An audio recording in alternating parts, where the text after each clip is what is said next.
My neighbor befriended me and my kids and gained my trust as a babysitter, then secretly manipulated them into believing he was their father, and tried to frame me for neglect to steal them. Now he's begging me to let him have his life back. I moved into a new neighborhood with my two kids, Angela and Justin, aged 6 and 8, about 6 months ago. On my first day there, I was greeted by my neighbor Tom. He was energetic, good with kids, and such a fast talker that when he told me he was Spanish, I didn't even get the chance to tell him I knew the language. Either way, my kids loved him, and after a few months, he was already babysitting them every time I went to work. The first red flag, however, showed up when he began making unsolicited parental suggestions. He'd tell me when to put them to sleep, what medicine to give them, what food to feed them. When I kindly asked him to stop, he said, "I'm sorry. You know I'm infertile and I almost see these kids as my own. Imagine you weren't able to have kids. You'd be doing what I am too." I felt sorry for him, and because it wasn't like he was a danger to the kids, I kept letting him babysit. But then I started noticing him start to turn my kids against me. At first it was subtle. "Tom lets us play and doesn't make us have nap time," Angela told me. "Yeah, he gives us chocolate before we eat," Justin added. At the time, I thought it was just Tom trying to seem fun, but then my kids' comments became more manipulative and disturbing. They'd say, "Tom said he'd be a better dad than you are a mom. Tom told us to listen to him and not you. Tom said he wants to be our dad but can't because of you." I felt my blood run cold. I wanted to run to his house and lay it all out, but my kids loved him, so I had to do something different. Fast forward to this past weekend. I invited him over with the intention of talking civilly and setting clear boundaries, and even went as far as preparing dinner and cleaning the house to make the environment as welcoming as possible. I never planned to tell my kids Tom was coming, but they overheard me talking about it while they were supposed to be sleeping. They got so excited, and when the day came, they kept telling me not to ruin it or make Tom angry at us. As soon as Tom walked in, he kneeled down to hug my kids as they ran up to him. He spent a whole minute making funny faces with them, but then he stood up, and as soon as our eyes met, I felt his energy shift. I invited him to come sit down at the dinner table, but he declined, asking if he could sit on the couch instead so the kids could sit on his lap. I told him the conversation I needed to have with him wasn't appropriate for Angela and Justin. He smiled and said that's nonsense, sarcastically asking me what kind of mother would force their kids to their room. He then looked at them and asked if they wanted to stay here. "Uncle Tom's right," Angela yelled. "We want to stay with him." I felt myself breaking. I wanted to just put my foot down and yell, but I couldn't, because every time I tried, Tom would steer the conversation in a way that used my own kids against me. We ended up just watching a cartoon the kids loved, and the whole time, Tom would just flash this creepy smile at me almost as if he had won. I remember it's while that was going on that he got a phone call. He stopped ruffling Justin's hair and excused himself to the hallway and picked up. I couldn't hear it too well at first, but I recognized that he was speaking Spanish. He still didn't know I spoke it, and when I heard him sarcastically mention the kids, my blood ran cold. I stood up and casually made my way over to the sink, pretending to get a glass of water,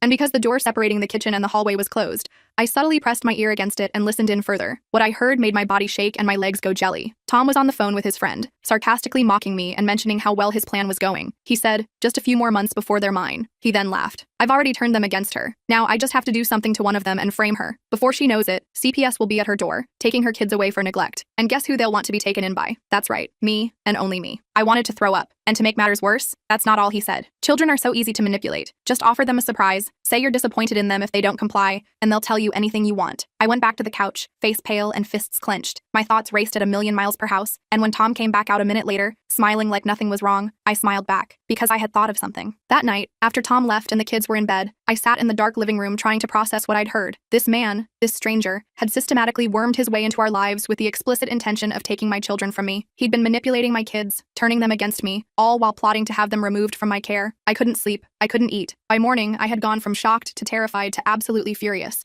I called in sick to work and dropped the kids at school myself, making sure Tom wasn't lurking around. Then I called my sister Maya, the only person I completely trusted. "He's been doing what?" Maya practically screamed through the phone when I explained the situation. "Planning to frame me for neglect and get CPS to take my kids," I repeated, the words still not feeling real. "That psychotic she caught herself. "Sorry. Okay, we need a plan. You need evidence." Maya was right. It would be my word against his, and he'd spent months building his case while I'd been oblivious. By the time I picked the kids up from school, I had ordered nanny cams for every room in the house and voice-activated recorders. Amazon Prime same-day delivery was literally going to help me save my children. While the kids did homework, I researched narcissistic manipulation and gaslighting techniques. Everything I read described Tom's behavior perfectly. He'd isolated us, undermined my authority, created dependency, and was now moving toward the final stage of his plan. I felt sick realizing how expertly he'd executed each step. That evening, Justin asked if Tom was coming over. When I said no, both kids looked disappointed. Angela actually said, "But Fridays are Tom days." Apparently, he'd established routines with my children I wasn't even aware of. I tried casually bringing up Tom. "You guys really like spending time with him, huh?" They both nodded enthusiastically. "What kind of things do you talk about when I'm not around?" Justin immediately looked uncomfortable. "Just stuff." "What kind of stuff?" I pressed gently. Angela shrugged. "Secret stuff. Tom says some things are just between us and him." My parenting alarms were blaring, but I kept my expression neutral. "You know you can always tell me anything, right? Even if someone says it's a secret?" Justin glanced at Angela, then said, "Tom says you wouldn't understand, and that you might get mad." I changed the subject, but my mind was racing. What else had he told them? What secret stuff had been happening in my own home? The nanny cams arrived while the kids were watching TV. I quickly hid them throughout the house, one disguised as a phone charger in the living room, another as a clock in the kitchen, a third hidden in a bookshelf. I installed the app on my phone to monitor the feeds. I texted Tom that night, "Kids are asking for you. Work emergency tomorrow afternoon. Any chance you could watch them for a couple hours?" His response came immediately. "Tied up until evening. Could do 7 to 9 p.m. though." Perfect. That gave me time to set up all the recording devices and prepare. Tomorrow, Tom would get the surprise of his lifetime. I wasn't going to confront him directly. That would be too dangerous given how manipulative he was. No, I needed to trick him into revealing his true intentions on camera. As I checked on the sleeping kids that night, I felt a surge of protective rage looking at their innocent faces. This man had methodically tried to steal what mattered most to me in the world. I gently brushed Justin's hair from his forehead and whispered, "Nobody is taking you from me. Not ever." The next morning, I kept things normal, making pancakes and asking about what they wanted to do over the weekend. That's when I casually mentioned, "I was thinking maybe next weekend we could drive up to Grandma's for a visit." The reaction was immediate and intense. Both kids started protesting at once. "We can't go next weekend," Angela wailed. Justin looked genuinely panicked. "Tom said he has a special surprise for us on Saturday." I froze with the spatula midair. What kind of surprise? They both shook their heads. "Another secret." "Well, we don't have to decide right now," I said lightly, but inside I was reeling. He was already planning something specific for next weekend. My timeline needed to accelerate. While the kids were at school, I went through their rooms. I hated invading their privacy, but I needed to know what I was dealing with. Under Justin's mattress, I found a cheap prepaid phone. There was only one number programmed into it, Tom's. The text history showed messages instructing Justin to call if mommy acts weird, or call if she tries to take you anywhere far away. I found an identical phone hidden in Angela's favorite stuffed animal. I took photos of everything but left the phones where I found them. I didn't want to tip Tom off that I was onto him. I called the school next and spoke with both kids' teachers. Justin's teacher mentioned that he'd become more withdrawn lately. Angela's said she'd been talking about Uncle Tom constantly. Then came the bombshell. Apparently Tom had picked them up from school twice in the past month, claiming to be my authorized childcare provider. I immediately updated their pickup authorization list,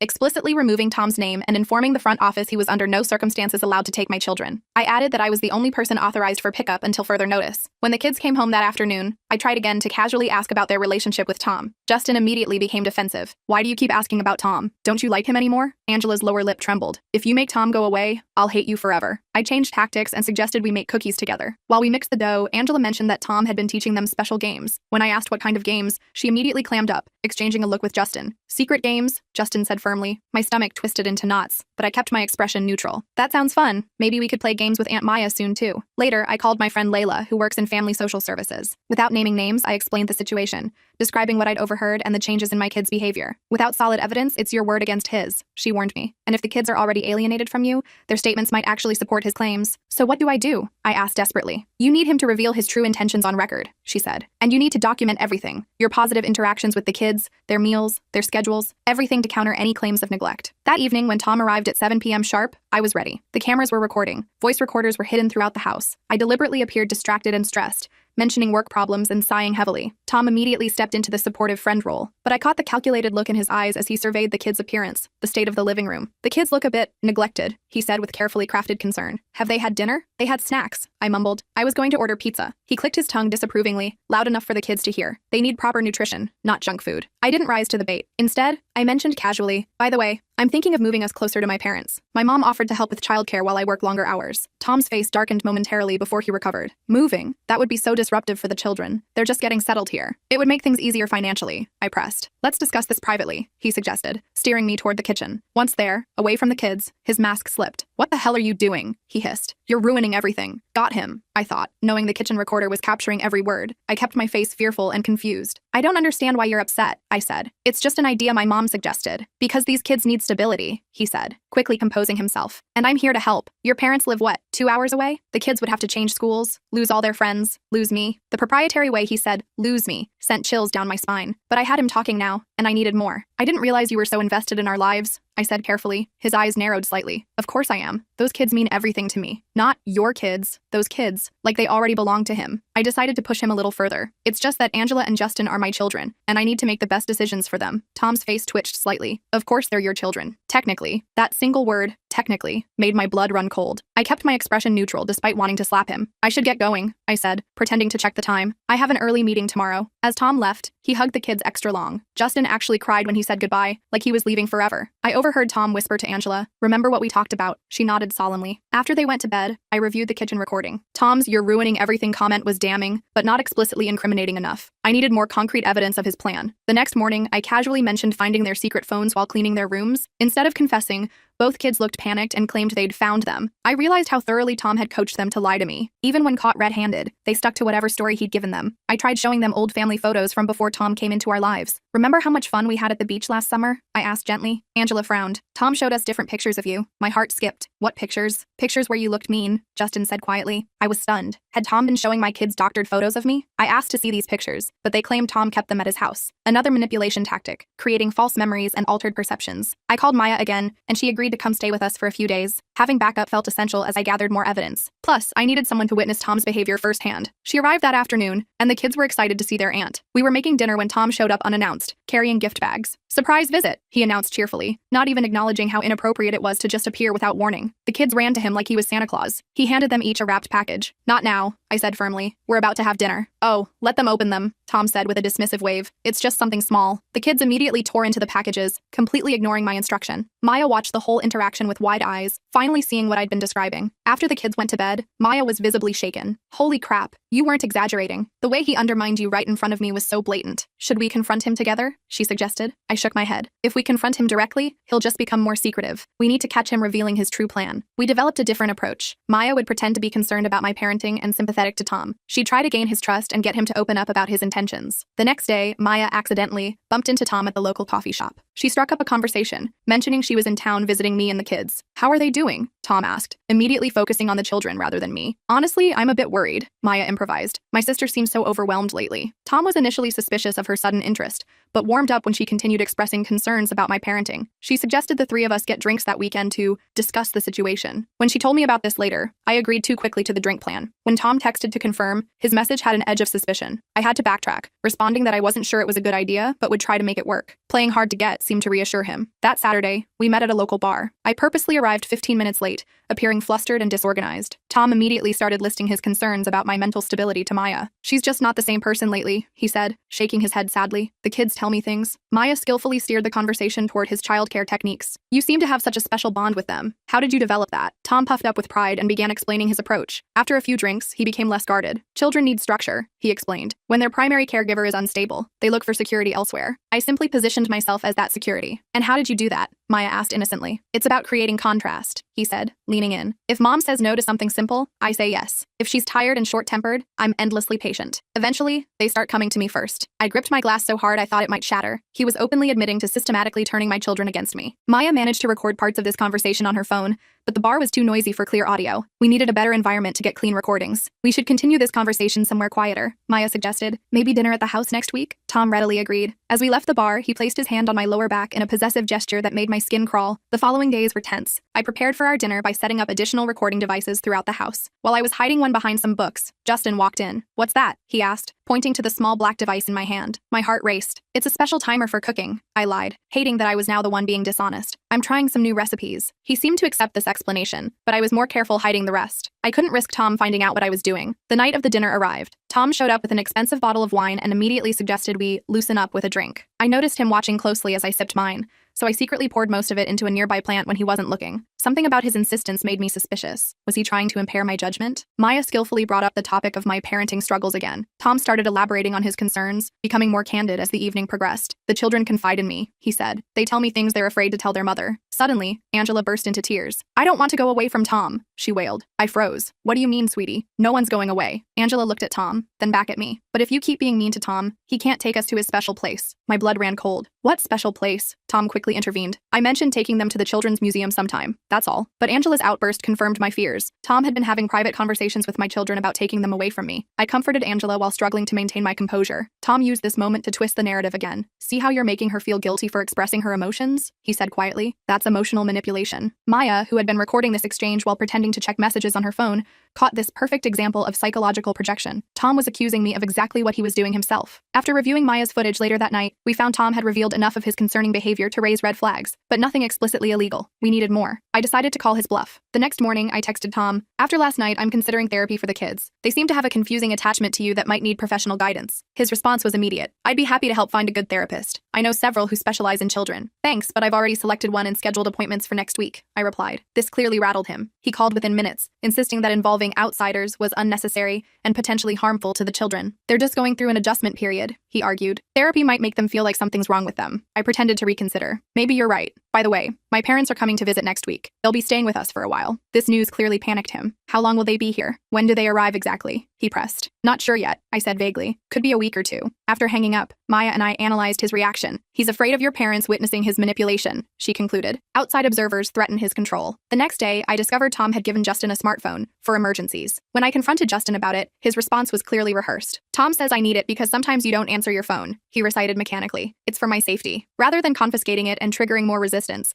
I calmly explained that gifts like phones needed parental approval first. I let him keep it for now, but gave him extra screen time on his tablet to distract him while I checked the phone later. That night, after Justin fell asleep, I examined the new phone. The text messages between him and Tom were disturbing. Tom: remember our special plan if mommy tries to take you away? Justin: yes, I remember. Tom: good boy. Don't tell anyone about this phone. I took screenshots of everything but left the phone intact. The next morning, I texted Tom from my phone. I appreciate your concern for the kids, but please don't give them expensive gifts, especially electronics, without discussing it with me first. Just trying to keep them safe, he replied with a smiley face emoji that seemed sinister given what I now knew. Maya and I decided to accelerate our plan. She approached Tom again, this time pretending to be completely on his side. I'm really worried about my sister's stability, she told him over coffee. The way she's been acting lately seems erratic. Tom became suspiciously cautious, studying Maya's face. What specifically concerns you? Maya had to backtrack and provide examples to make her concern seem genuine. She's been forgetful, emotional, the house is messier than usual. I'm just worried about the kids. This seemed to satisfy him. Eventually, he confided that he planned to document evidence of neglect over the next few weeks, though he was frustratingly vague about specifics. That evening during bath time, I carefully checked both kids for any unusual marks or bruises. Angela noticed my scrutiny. Why are you looking at me like that? She asked. Just checking for mosquito bites, I said casually. They've been bad this summer. The following day, I received a call from the school that made my heart drop. Justin had arrived with a suspicious bruise on his arm. When questioned by his teacher, he had claimed he fell at mom's house. The school was required to document it. I raced to the school, examining the bruise myself. It was on the back of his upper arm, not a location typical for an accidental fall. I asked Justin how he got it, and he repeated the same story, avoiding eye contact. I immediately took him to our family doctor, Dr. Chen. She examined the bruise carefully. This doesn't look consistent with a fall, she said quietly. The shape and placement suggest it was caused by someone gripping his arm forcefully. I need you to document that in his medical record, I said urgently. And I need a copy of that documentation. Dr. Chen looked confused by my insistence. I felt forced to partially explain the situation, which made me sound paranoid. Nevertheless, she thoroughly documented her findings and gave me a copy of the report. That evening, Tom texted asking if he could take the kids to the park. I politely declined, saying we had family plans. 20 minutes later, he showed up at our door anyway. Surprise, he announced when I opened the door. The kids ran to him excitedly. We're actually having a family night, I said firmly. Ooh, can Tom join? Angela asked. Not tonight, sweetie, I replied. Tom crouched down to Angela's level and whispered something in her ear. Her face crumpled and she burst into tears. You're the worst mom ever, she screamed, running to her room. Justin stood there uncertainly, torn between following his sister and staying. You see how upset they get when you keep them from having fun? Tom said quietly. I'm just trying to give them some normalcy. They're my children, and we have plans, I said, blocking the doorway. Please respect our family time. Tom eventually left, but not before giving me a look that chilled me to the bone. After he was gone, I tried talking to both kids about what had happened, but they were completely unresponsive, staring at the floor and refusing to engage. That night, I called Maya in tears. The kids are like strangers. They won't even talk to me in my own home. That's exactly what he wants, she reminded me. He's deliberately creating this division. Remember, this isn't about the kids being mad at you. It's about Tom's manipulation. The next day, Maya suggested we needed more drastic action. We need to set up a situation where Tom will fully reveal his intentions. I was hesitant. I don't want to put the kids in any kind of danger. They won't be, she assured me. We'll make sure they're safe with your parents while we confront him. We developed a plan. I would tell the kids we were visiting Grandma for the weekend, ensuring they were safely away. Then we would confront Tom with the evidence we had gathered so far. When I told the kids about visiting Grandma, they immediately became agitated. I pretended to leave the room but doubled back silently, catching them both frantically texting on their secret phones. I quietly monitored Tom's response through the nanny cam in Justin's room. Within minutes, my phone rang. It was Tom, his voice tight with barely controlled panic. I just wanted to check in, he said casually. The kids mentioned you're taking them out of town? Just for the weekend, I replied. They haven't seen my parents in months. Kids need stability, he insisted. Traveling can be disruptive to their routine. It's just a weekend visit, I repeated. I'm concerned, he said, his voice hardening. Your behavior lately has been erratic. Pulling them out of school, making sudden trips. If this continues, I might need to report my concerns to the appropriate authorities. There it was, the threat I'd been waiting for. I kept my voice steady despite my racing heart. Are you threatening to call CPS because I'm taking my children to visit their grandparents? I'm just concerned about their well-being, he said smoothly, as any responsible adult would be. I recorded this entire conversation, finally capturing his controlling behavior and veiled threats on tape. When I played it for Maya, she was encouraged but pointed out he was still being careful with his explicit words. We need him to believe you're actually leaving town permanently, she suggested. That should trigger a bigger reaction. The next day, we put our plan into action. Maya helped me pack several boxes and place them visibly in the front yard. We made sure to label some kitchen and kids' toys, obvious moving boxes. Tom drove by 3 times before finally stopping. I pretended not to notice his car until he approached. Spring cleaning? He asked, gesturing gesturing to the boxes. Actually, I found a great job opportunity in Colorado, I improvised. Better pay, better schools for the kids. Tom's mask slipped completely. His face contorted with anger, and he stepped closer to me. You can't just take them away, he hissed. Those children need stability. They need me. They're my children, I replied calmly. For now, he said, his voice eerily controlled despite his obvious rage. But trust me, if you try to leave, I'll make sure everyone knows what kind of mother you really are. Documentation of neglect doesn't just disappear. We were interrupted by my neighbor, Mrs. Patel, walking by with her dog. Tom immediately switched back to his charming persona, commenting on the beautiful weather. But as he left, he gave me a chilling parting shot. We'll talk later. That night, after putting the kids to bed, I was in the kitchen when I noticed a shadow outside the window. I carefully peeked through the blinds and saw Tom standing in our backyard, trying to look into the windows. My hands shaking, I turned on the back porch light and opened the door. What are you doing? I demanded. He seemed startled but quickly recovered. I was just checking on the kids' welfare. You seemed upset earlier. It's 10:30 at night. Get off my property or I'm calling the police, I warned. He held up his hands in mock surrender and backed away, but his eyes were cold. Just being a concerned neighbor. That encounter convinced me we needed to accelerate our timeline. The next morning, I drove the kids to my parents' house 2 hours away. About halfway there, I noticed a blue sedan following us at a distance. I took several random turns, and the car continued to follow. It was Tom. I called Maya in a panic. He's following us to my parents' house. Stay calm, she advised. Take an unexpected route. Go to a police station if you need to. I made a sudden turn into a shopping center and drove around to the back. When I emerged on the other side, the blue sedan was gone. I took a convoluted route the rest of the way, constantly checking my rearview mirror. After safely dropping the kids with my parents and explaining enough of the situation to put them on high alert, Maya and I returned home to implement the final phase of our plan. But when we arrived, I immediately knew something was wrong. The front door was slightly ajar. We cautiously entered to find the house had been searched. Drawers were open, papers scattered. Someone had been looking for something. Tom, I whispered, feeling violated and terrified. We immediately called the police. Officer Reynolds arrived quickly and documented the break-in. There were no signs of forced entry. Tom must have had a key made at some point. Without more evidence of his intentions, we can only charge him with trespassing if we can prove it was him, Officer Reynolds explained. After he left, Maya came up with a new approach. Let's use this break-in to our advantage. I'll call Tom, pretending to be panicked about the police involvement. She put the call on speaker so I could hear. Tom, someone broke into the house, she said, her voice convincingly distressed. The police were just here. I'm freaking out. Tom's response was chillingly calm. This is actually perfect, he said smoothly. What do you mean? Maya asked. Think about it. Unstable mother, leaves her house unsecured, goes on impulsive trips. This all builds the case, he said. Maya caught my eye, both of us realizing what he meant. The break-in wasn't just to search for something. It was part of his plan to make me look negligent. What case? Maya pressed. Let's just say your sister might not be the most suitable guardian for those children, Tom replied. Sometimes kids need to be removed from unsafe situations. After hanging up, we had our smoking gun, Tom explicitly stating his intention to have my children removed from my care. We set up one final trap. Maya called Tom back. I've been thinking about what you said. I'm worried about the kids too. Maybe we should meet to discuss how to make sure they're safe. He agreed to come over that evening. What he didn't know was that we'd invited Officer Reynolds back, along with my friend Layla from Child Welfare Services. They waited in the spare bedroom while Maya and I sat in the living room. Tom arrived looking confident. When he saw it was just Maya and me, he relaxed visibly. So, you wanted to talk about the children's welfare? Yes, I said calmly. I'm concerned about someone who's been manipulating my children, breaking into my home, and plotting to have them taken away from me. Tom's smile faltered. I don't know what you're talking about. Don't you? Pronto serán míos, I said, quoting his Spanish phone conversation. Soon they will be mine. The color drained from his face. You don't speak Spanish. Studied abroad in Spain for a year, I replied. Surprise. I played the recording of him threatening to build a case against me, followed by the kitchen recording where he'd slipped up saying I was ruining everything. As the evidence mounted, Tom's charming facade crumbled completely. He stood up abruptly. This proves nothing. No one will believe you over me. Those kids love me more than they love you. That's because you systematically manipulated them, I said, giving them secret phones, teaching them to lie to me, showing them doctored photos. You have no proof of any of that, he sneered. That's when Officer Reynolds and Layla emerged from the bedroom, having heard everything. Actually, she does have proof, Officer Reynolds said, and you just provided more of it. Tom tried to leave but found his path blocked. This is ridiculous. I was just trying to help those children. By breaking into their mother's home, Officer Reynolds asked, by planning to make false reports to child services? As Tom was being arrested for stalking, breaking and entering, and attempted custodial interference, he looked at me with pure hatred. Those kids will never believe you over me, he snarled. I'm the only one who truly cares about them. I watched as they took him away, feeling relieved but also devastated. The hardest part was still ahead, helping my children understand what had happened and rebuilding our trust. When I called my parents to tell them it was safe to bring the kids home,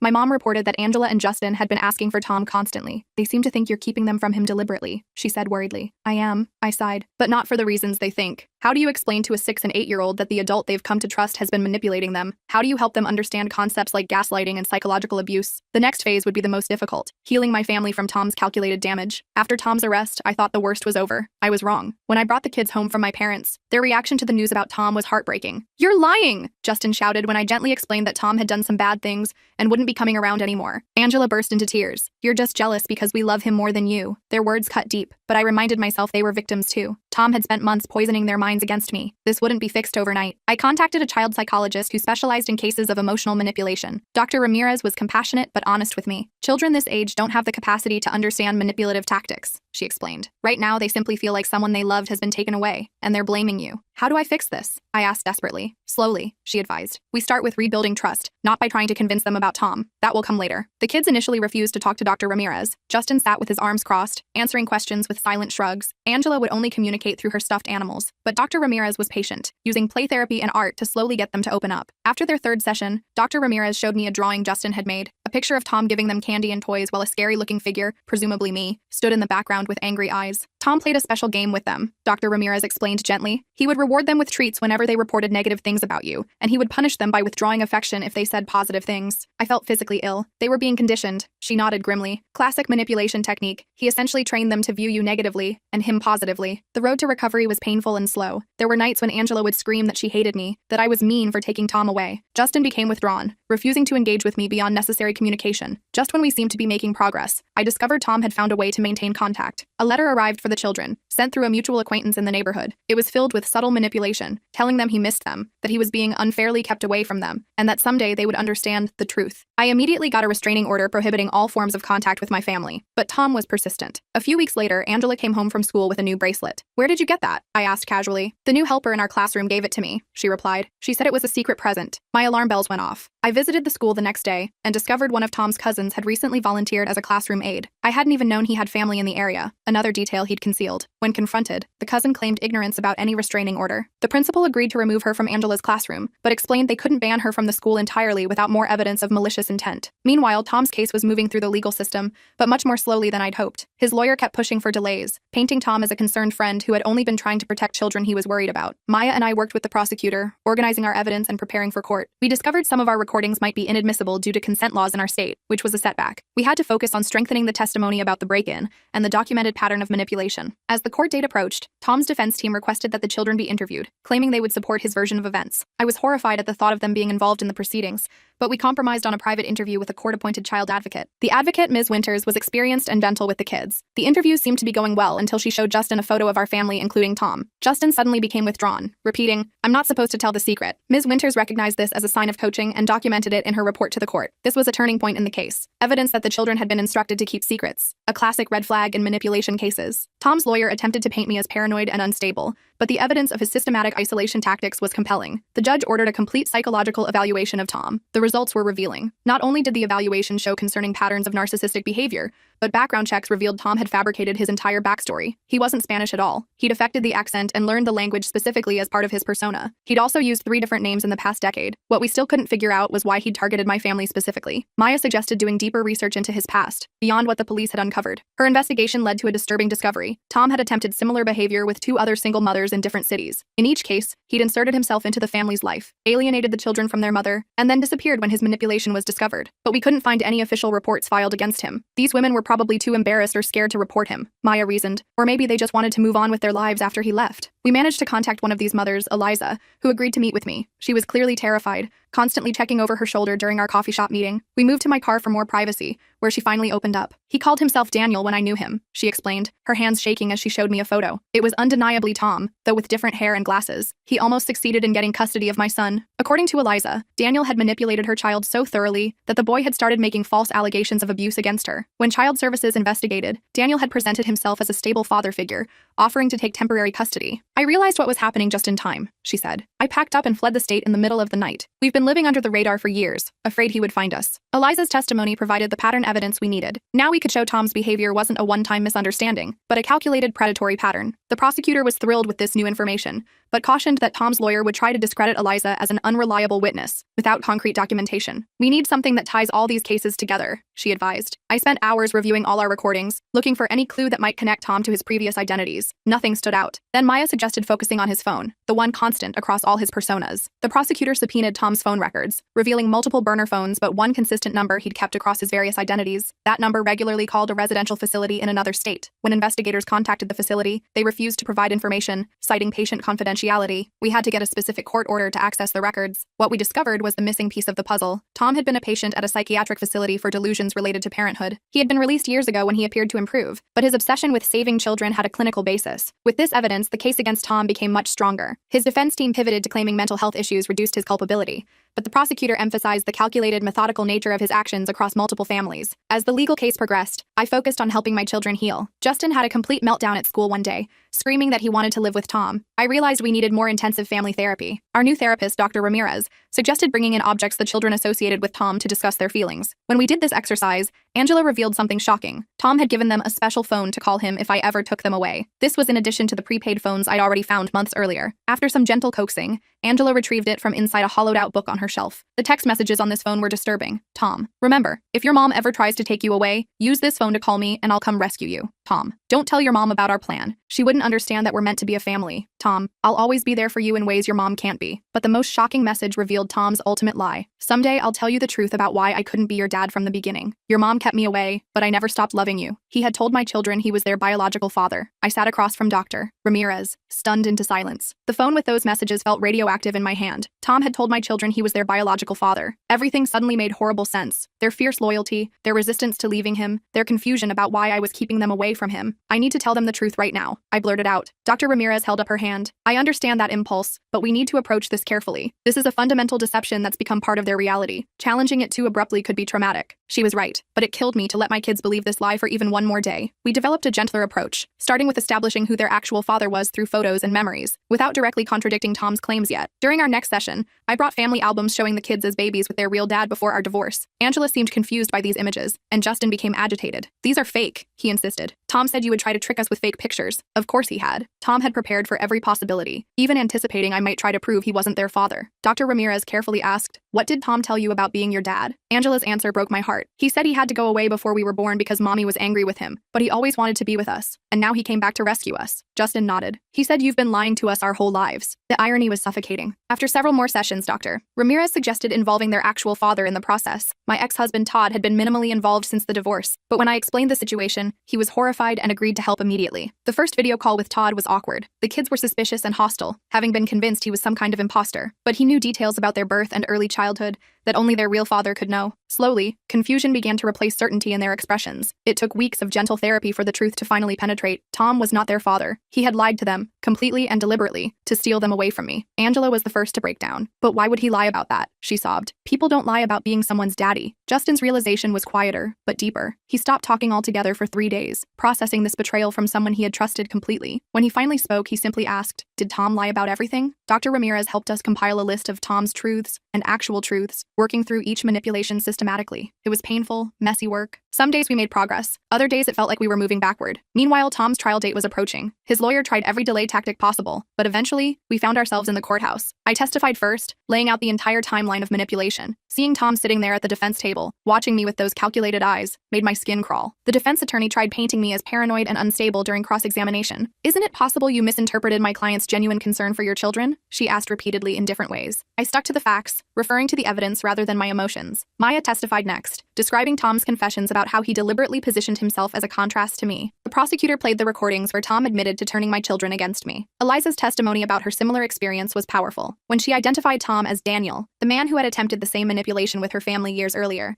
I watched several jurors' expressions harden. The evidence from the psychiatric facility explained Tom's fixation, but didn't excuse his actions. The prosecution emphasized the difference between having mental health issues and methodically executing a plan to steal someone's children. Justin had to testify in a closed session with just the judge present. Dr. Ramirez and I prepared him as best we could, but halfway through his testimony, he became confused about what was real and what wasn't. The judge ended the session early, having seen enough evidence of manipulation. When Tom took the stand in his own defense, his carefully constructed facade began to crumble under questioning. The prosecutor methodically walked through each step of his manipulation, from inserting himself into our lives to conditioning my children to report negative things about me. "Why did you tell these children you were their biological father when you knew that was false?" the prosecutor asked. Tom's composure finally broke. "Because I deserve to be their father," he snapped. "I would have been better for them than she ever was." The jury deliberated for less than 4 hours before returning a guilty verdict on all counts. Tom was sentenced to 5 years for stalking, breaking and entering, custodial interference, and child exploitation. I felt relieved but not victorious. No prison sentence could undo the damage he'd caused. While Tom awaited transfer to prison, we focused on healing. The kids still had nightmares and separation anxiety. I created new bedtime routines with special worry stones they could hold whenever they felt scared or confused. I installed a whiteboard in each of their rooms where they could write down questions or concerns that came up during the day,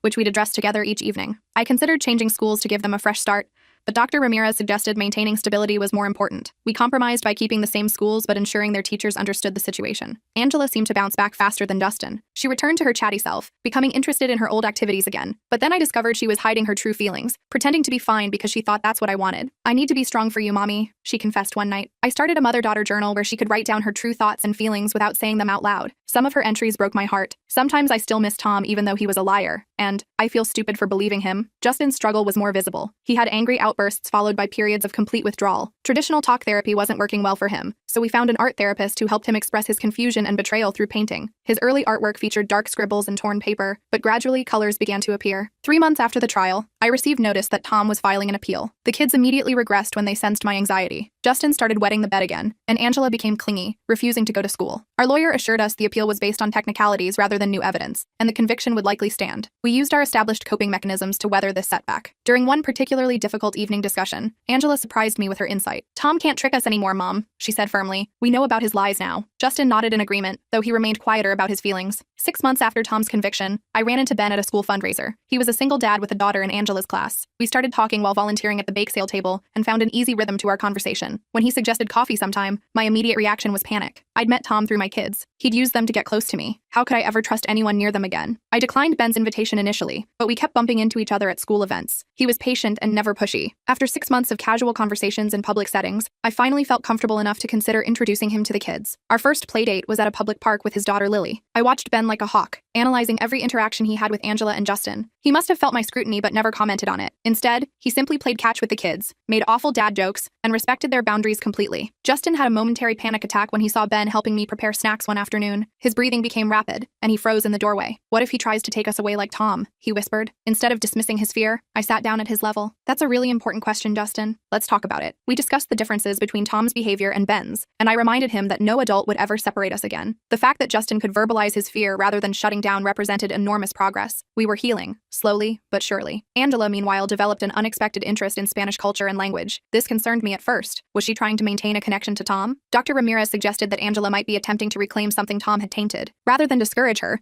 we explored Spanish culture together through cooking, music, and children's books, creating new positive associations. Tom's appeal was denied 8 months after his conviction, providing some final legal closure. Still, I worried about his eventual release. I set up safety protocols with the kids' schools and made sure they understood exactly which adults were authorized to interact with them. We established code words and safety plans, not to frighten them, but to empower them. The psychiatric evaluation Tom received in prison recommended extended treatment, which meant he might eventually be transferred to a mental health facility rather than serving his full sentence in prison. This possibility required us to update our safety precautions and legal protections. A year after starting therapy, Dr. Ramirez suggested we were ready to reduce our sessions to monthly check-ins. I panicked at the thought of losing this crucial support system, but we gradually decreased the frequency while ensuring additional appointments were available when needed. During one of our evening discussions, Justin asked a question that broke my heart. Was it my fault Tom tricked us? Was I too friendly with him? I gathered both kids for an immediate family meeting. "Nothing that happened was your fault," I told them firmly. "Adults are responsible for their own actions, never children. Tom made choices to lie and manipulate, and that had nothing to do with anything you did or didn't do." 2 years after Tom's arrest, I saved enough for a down payment on a small house in a new neighborhood about 30 minutes away. During the moving process,